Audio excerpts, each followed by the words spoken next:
Evet arkadaşlar. Bugün sizlerle beraber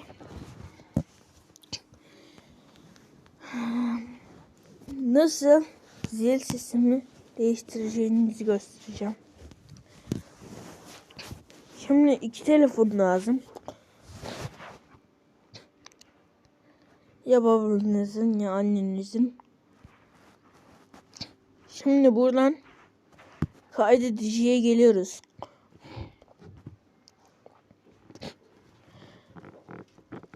Diğer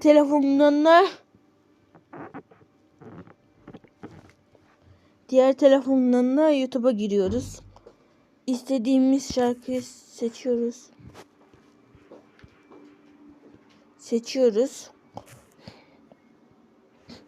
Benimki zaten bu.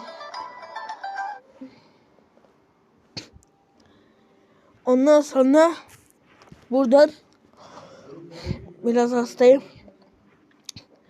Ses ve titreşime geliyoruz.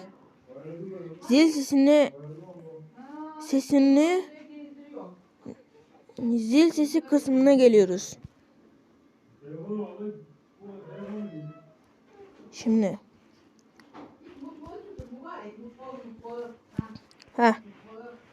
Şimdi buradan yerel zil sesi seç diyoruz. Kaydediciye geliyoruz. Buradan kaydettiğiniz